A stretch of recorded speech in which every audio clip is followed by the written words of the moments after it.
জি, আমি আপনাকে বলছি। একটু মনোযোগ দিয়ে শুনুন।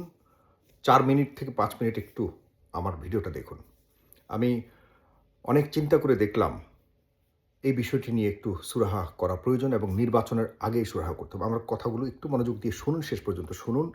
আপনাদের সবার সহায়তা লাগবে। না হলে হাদি হত্যাকাণ্ডের বিচার হবে না। হাদি হত্যাকাণ্ডটা দিনে, দিনে নগণ্য হয়ে যাচ্ছে এবং গৌণ হয়ে যাচ্ছে। আমার কাছে যেটা মনে হয়। কিন্তু আমি এটার সাথে কোনোভাবে কোনো রাজনীতিকে মেশাতে চাচ্ছি না। প্রথমত আমি এটাই বলব যে আপনারা যদি হাদি হত্যার বিচার চান এবং যদি উদাহরণ স্বরূপ একটা বিচার অনুষ্ঠিত হোক এটা যদি চান তাহলে অবশ্যই আপনাদের সবাইকে ঐক্যবদ্ধ হতে হবে। রাজনীতির আদর্শ যার, যার রাজনৈতিক দল, পথ নির্বিশেষে। হাদি কিন্তু কোনো দলের ছিল না আপনাদের মাথায় রাখতে হবে। ইনকিলাব মঞ্চ কোনো রাজনৈতিক রেজিস্টার্ড কোনো রাজনৈতিক দল নয়।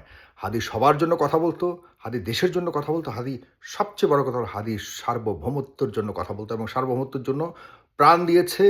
আমরা হাদির হত্যাকাণ্ডকে অবশ্যই ইতিহাসের অনেক গুরুত্বপূর্ণ অংশ হিসেবে স্ট্যাবলিশ করবার জন্য আমাদের ভূমিকা রাখতে হবে। আমি যেটা বলতে চেয়েছি যে, বন্ধুরা আপনারা সজাগ থাকতে হবে, সচেতন থাকতে হবে। কোনোভাবেই হাদিকে ভুলতে দেয়া যাবে না। আমাদের প্রতিনিয়ত রাজনৈতিক যে পট পরিবর্তন হচ্ছে, এতে করে রাজনীতি একটা বড় ধরনের জায়গা দখল করে নিচ্ছে। স্বাভাবিক হবে। আমরা খুবই আনন্দিত যে এত বছর পর ফ্যাসিস্টের পতনের পর বাংলাদেশে একটি গ্রহণযোগ্য নির্বাচন হতে যাচ্ছে আগামী এই মাত্র ২ মাস পর, বরাবর ২ মাসও না। আ আর মাত্র ১ মাস ১২ দিন পর। চিন্তা করছেন? অনেক কাছে চলে এসছে। এখন এই জানুয়ারি শুরু। জানুয়ারি আর ফেব্রুয়ারির ১২ তারিখ মানে আর ১ মাস ১২ দিন ১১ দিন পর। সুতরাং আমরা হাদির কারণে নির্বাচন কোনো কিছু হোক এটা আমরা চাই না। হাদির হত্যাকাণ্ডের সাথে নির্বাচনের কোনো সম্পর্ক নাই। হাদি হত্যাকাণ্ডের সাথে কি সম্পর্ক এটা অবশ্যই সরকারকে বের করতে হবে। এই সরকার বর্তমান সরকার পারবে না এটা স্পষ্ট। এই সরকার বা এই সরকারের ভেতরে কেউ এর মধ্যে জড়িত যদি থেকে থাকে এবং হাদি হত্যাকাণ্ডের পেছনে আসলেই কী ছিল এবং কেন করেছে এগুলিকে উদ্ঘাটন করবার জন্য যেই রাজনৈতিক দল এই নির্বাচনের আগেই তারা তাদের নির্বাচনী এজেন্ডাতে ঘোষণা করবে যে হাদি হত্যাকাণ্ডের ব্যাপারে আমরা প্রথম ক্ষমতা নেওয়ার এতদিনের মধ্যেই হাদি হত্যাকাণ্ডের ব্যাপারে আমরা স্পষ্ট করব জাতিকে। আমরা তাদের পক্ষে নির্বাচনী প্রচারণা করব প্রয়োজনে। স্পষ্টভাবে বলতে হবে, বর্তমানে যারা প্রধান ২ দল রাজনীতি করছে, মুখোমুখি অবস্থানে রয়েছে, এক হলো বিএনপি এবং জামাত ইসলামকে বলতে হবে তারা কতদিনের ভিতরে হাদি হত্যাকাণ্ডের বিচার সমাপ্ত করবে। শুধুমাত্র ওই আসামিকে বাইরে রেখে ধরাছোঁয়ার বাইরে রেখে আপনি বাংলাদেশের ঢাকায় এখানে আদালতের মধ্যে আ হত্যাকারীর ফাঁসি দিয়ে দিবেন। এই ধরনের সিম্বলিক ফাঁসি আমরা চাই না। হত্যাকাণ্ডের আসামি যারা রয়েছে এর পেছনে যারা পরিকল্পক রয়েছে, এর পেছনে যারা ষড়যন্ত্রকারী রয়েছে তাদের সবাইকে আপনারা যে কোনো ধরনের শাস্তি দেন, তবে সেই শাস্তি অবশ্যই বাস্তবায়ন করবার জন্য আসামিকে ধরে এনে বাংলাদেশে শাস্তি দিতে হবে। আমরা দেখতে চাই এই শাস্তি বাস্তবায়ন হচ্ছে। আমাদের হাদি কিন্তু মাত্র ৩২ বছর বয়স। মাত্র ৩২ বছর বয়স ছিল। ছোট্ট একটা বাচ্চা, মাত্র ৮ মাসের বাচ্চা। আমরা কিভাবে ভুলে যাব বলুন? আজকে খালেদা জিয়ার জন্য সারা বাংলাদেশের মানুষ কেঁদেছে। যে কারণে আমরা ২-৩ দিন হাদি হত্যাকাণ্ডের বিষয়টা হয়তো আমাদের কাছে একটু আড়াল ছিল। কিন্তু হাদি হত্যাকাণ্ড হয়েছে। খালেদা জিয়া তো স্বাভাবিকভাবে মৃত্যুবরণ করেছে। দীর্ঘদিন খালেদা জিয়ার নির্যাতনের পর এই যে আ তাকেও ধরতে গেলে হত্যাকাণ্ডের মতোই খালেদা জিয়ার ঘটনাটি হয়েছে। তবুও খালেদা জিয়া তো আর গুলি খেয়েই মরেনি। তবে তার জীবনের যেই উদাহরণ তিনি তৈরি করে গেছেন বেগম খালেদা জিয়া, সারা পৃথিবীর ইতিহাসে এত বড় জানাজার নামাজ কোথাও হয়নি। আমি পাশাপাশি এটাও বলে রাখি যে শুধুমাত্র খালেদা জিয়ার কারণে, তার ভালো কর্মের কারণে এত মানুষ স্বতঃস্ফূর্তভাবে তার জানাজাতে অংশগ্রহণ করেছে। বিএনপি আপনাদের কারণে আপনাদের ভবিষ্যৎ নির্ধারণ করবে যেমনটি নির্ধারণ করেছিল খালেদা জিয়া।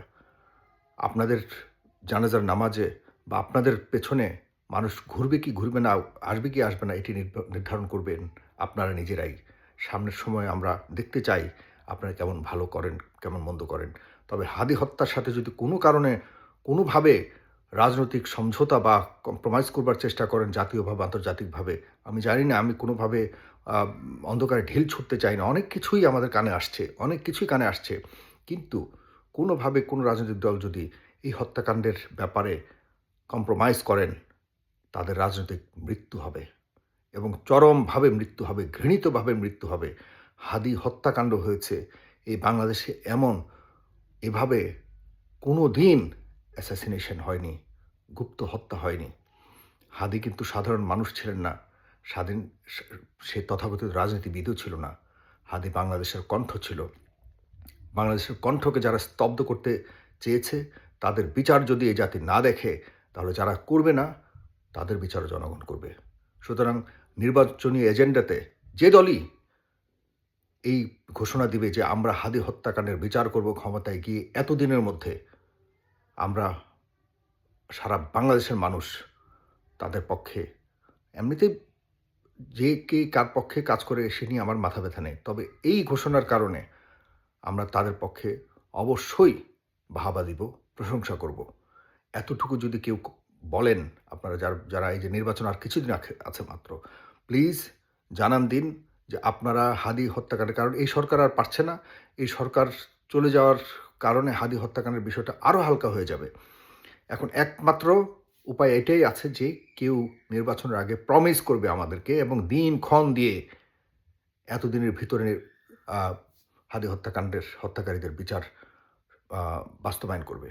যদি না দেন এই কথা, তাহলে জাতির সাথে বড় ধরনের একটা প্রতারণা করা হবে। কারণ হাদি হত্যাকাণ্ডের মাধ্যমেই কিন্তু নির্বাচনের পথ বলুন এবং জনগণ একটা ঐক্যবদ্ধ জায়গায় আবারও এসছে শেষের দিকে এসে। এটা মাথায় রাখতে হবে। আমাদেরকে হাদি কিন্তু আমাদের হৃদয়ে এখনো পর্যন্ত অবস্থান করছে এবং করবে। প্লিজ সবাইকে বলবো, পারলে এই কথাটুকু সবার কাছে ছড়িয়ে দিন এবং সবগুলো রাজনৈতিক দলকে চাপ দিন। যারা রয়েছে ক্ষমতার যেতে চায় এবং অংশীদার হতে চায়, সবাইকেই এই কথাটি দিতে হবে, আমরা হাদি হত্যাকাণ্ডের বিচার চাই। এবং অবশ্যই একটা শেয়ার মানেই হলো কিন্তু শাহবাগ চত্বর শহীদ হাদি চত্বর হবে। এটা আপনাদেরকে জানিয়ে রাখলাম। ধন্যবাদ। আসসালামু আলাইকুম।